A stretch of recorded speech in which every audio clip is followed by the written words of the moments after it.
করিমগঞ্জে প্রথমবারের মতো প্রাথমিক বিদ্যালয়ে পৌষ পার্বণ মেলার আয়োজন করা হয়। ভোগালী, বিহু ও মকর সংক্রান্তি নিয়ে রাজ্য জুড়ে উৎসবমুখর পরিবেশ বিরাজ করছে। পিছিয়ে নেই সীমান্ত শহর করিমগঞ্জ। করিমগঞ্জ শহর সংলগ্ন শিলচর রোডের 703 নম্বর এলংজুড়ি নিম্ন প্রাথমিক বিদ্যালয়ে প্রথমবারের মতো পৌষ পার্বণ মেলার আয়োজন করছে কচি কাঁচা শিক্ষার্থীরা।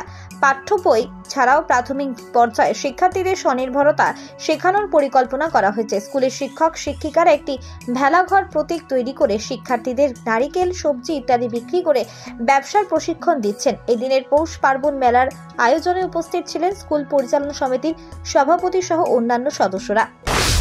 আমরা 703 নম্বর এলংজুড়ি এলপি স্কুলের টিচার সহ শিক্ষক আমার জন্য। তো আমরা এই জিনিসটা 4-5 দিন আগে ভাবছিলাম যে এই মেলাটা পৌষ পার্বণ মেলাটা করতাম।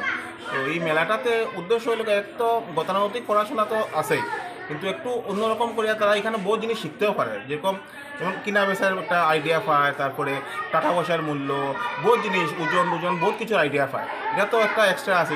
এর সঙ্গে স্বাবলম্বী হওয়ারও একটা রাস্তা দেওয়ার একটা ইচ্ছা আছে আমাদের। কারণ আমরা সবাই জানি আজকাল চাকরি পাওয়া তো বহুত কঠিন, কিন্তু ব্যবসাটা যদি হয় দেশেরও উন্নতি হয়, মানুষেরও উন্নতি হয়।